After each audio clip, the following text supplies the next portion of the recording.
diffusion of innovations theory was proposed by Everett Rogers in 1962.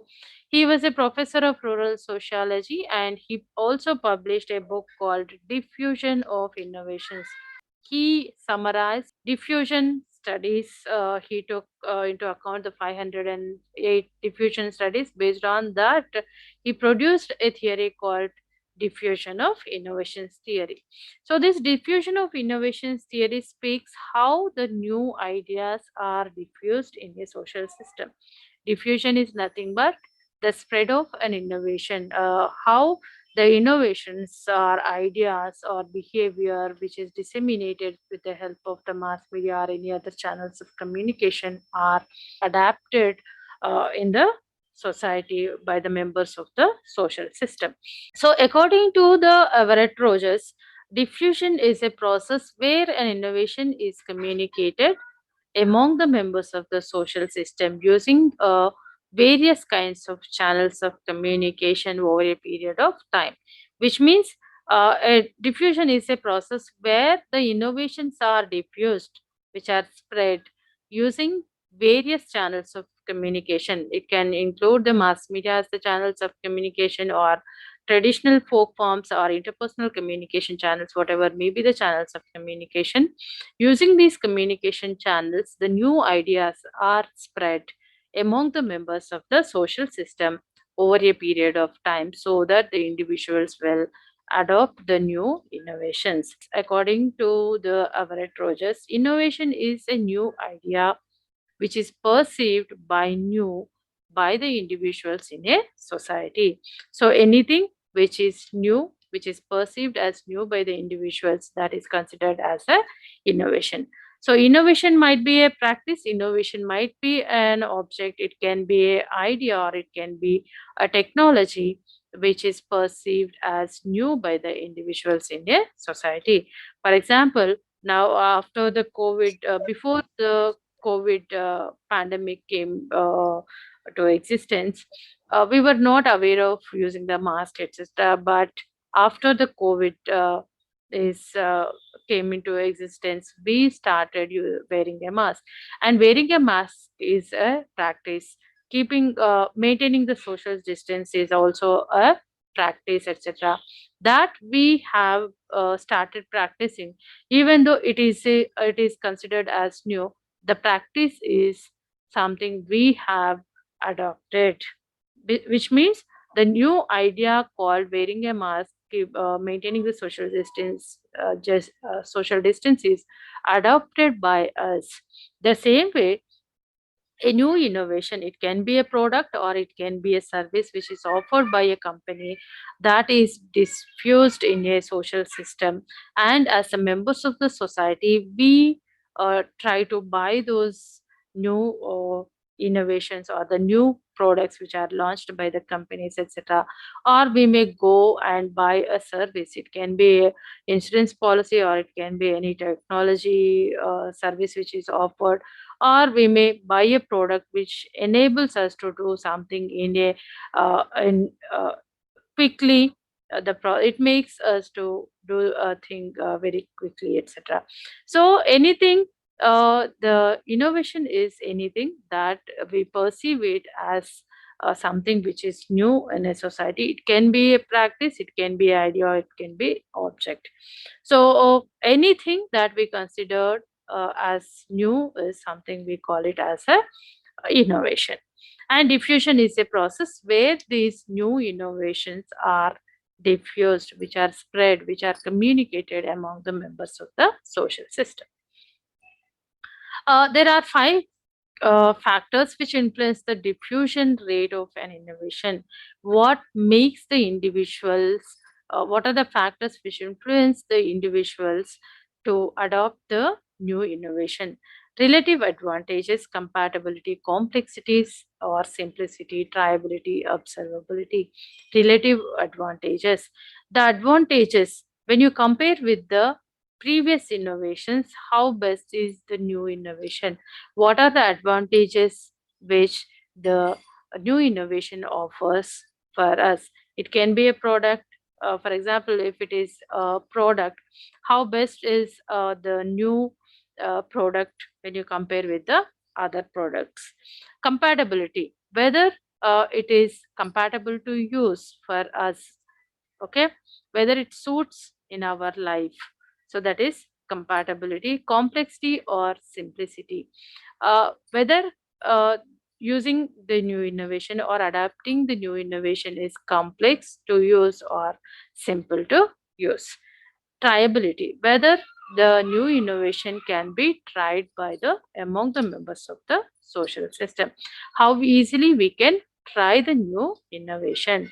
Observability is nothing but, triability is also refers to the accessibility of a new innovation. Observability is nothing but how the new innovation is visible or observable for others. For example, if you are buying a car, it is observable for others and you may get also the compliments.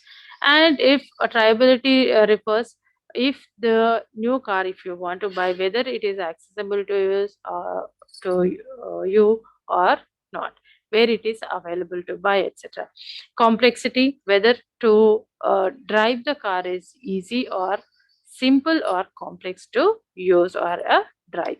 Compatibility, whether it suits to your life, the monies which are involved in buying a new car, etc., whether that is affordable or not.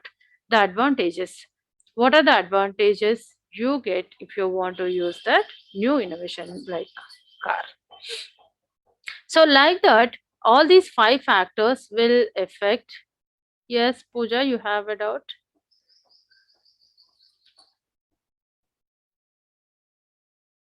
Ask to unmute. Yes.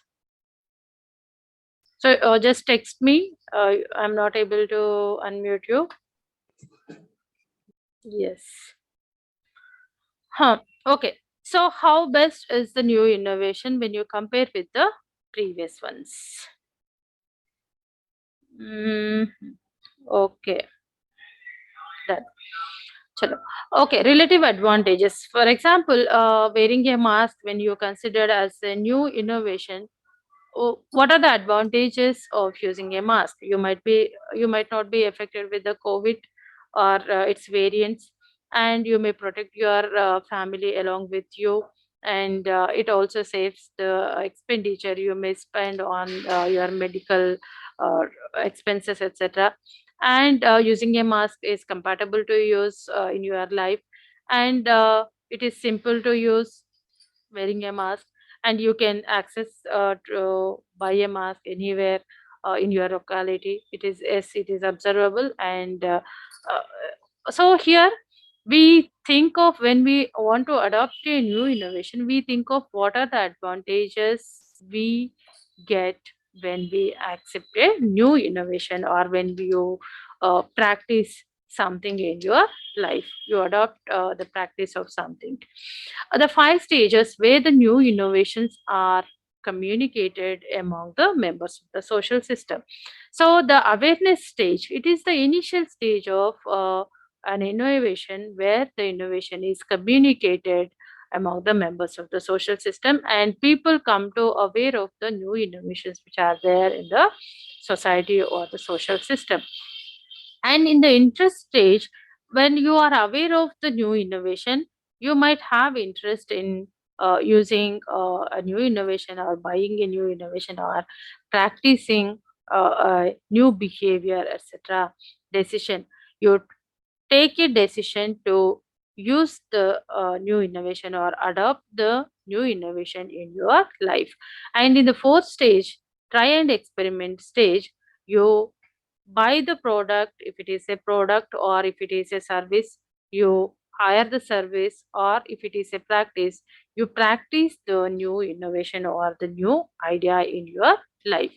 And if you feel that the new innovation is compatible to use, or it is simple to use, and it is compatible in your life, and you have some benefits if you use the new innovation, in that case you select the new innovation, and you may adopt the new innovation for your future purposes.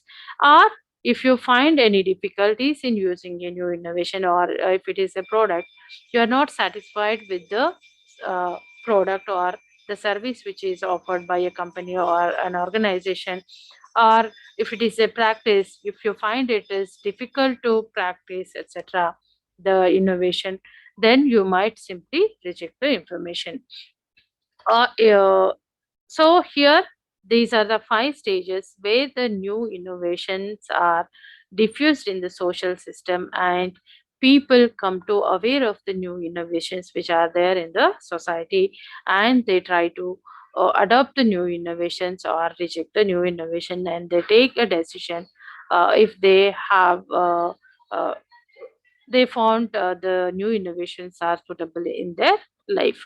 So here, in the first two stages of the new awareness stage and interest stage, the communication channels helps us to create awareness among the members of the social system regarding the services which are offered by a company or products launched for the benefit of the consumers, or else even if it can be a idea which is propagated by the government or any NGOs to adopt the new practice in the social behavior, etc. So here, those are the five stages where the new innovations are communicated among the members of the social system. Then there are five categories of adapters. They adopt the new innovations. The innovators are the first category of the adopters who adopt the new innovation. According to the Everett Rogers, they constitute 2.5% of the population. And early adopters are the individuals who adopt the new innovations after the innovators. Generally, they have highest degree of opinion leadership, and they have high social status, finances, and also the people who are age. When you compare the ages, they are younger in age and have higher social status. Because of all these factors, the early adopters are willing to take risk, and they want to adopt the new innovation. And early adopters also might be the opinion leaders or the people whom we considered as the role models in a society, if when it comes to the adopting the practice of new behavior, new form of behavior, etc. So here, they constitute 13.5%, and early majority are the individuals. In this category, they adopt the new innovation after varying degree of time. After looking at the other individuals in the society, they try to adopt the new innovation. And they also constitute 34%, and they have above average social status. And late majority are the individual category who adopt the new innovation after the majority of the society has adopted the new innovation. They observe the other individuals, their family and friends, and other individuals in the social system, and they try to adopt the new innovation. Laggards are the last category of the adopters who adopt a new innovation after observing their families and friends. By the time they decide to adopt the new innovation, that or the practice of an innovation might be changed, or the products which are launched for the benefit of the consumers might not be available, or the products or services might be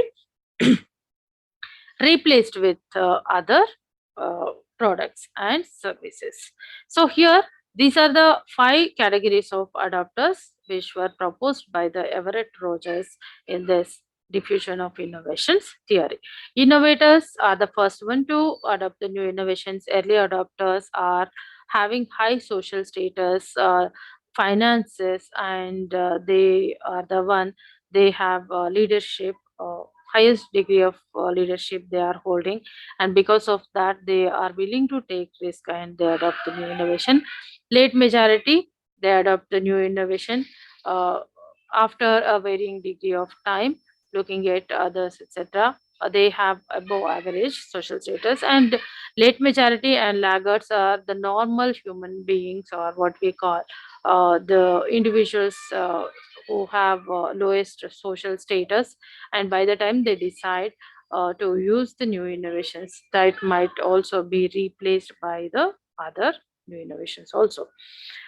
So that is diffusion of innovations theory. And what about the role of media in diffusion of innovations theory? Just now we have discussed about the five stages where the new innovation is communicated among the members of the social system: the awareness stage and interest stage. In the awareness stage, that is the first initial stage of where the new innovations are communicated among the members of the social system. In those kind of cases, the mass media channels play an important role in disseminating the information regarding the new innovations. And when it comes to the changing the behavior of people to adopt the new innovations, etc., the interpersonal channels of communication play an important role in convincing the people to adopt the new form of behavior or new innovations in their life. So here, in all those adapter categories, people come to know about the new innovations because of the mass media channels. And apart from the mass media channels and interpersonal communication channels, nowadays the information is disseminated using the various forms of communication, like the new media forms of communications also play an important role in disseminating the information for the larger public regarding the various innovations.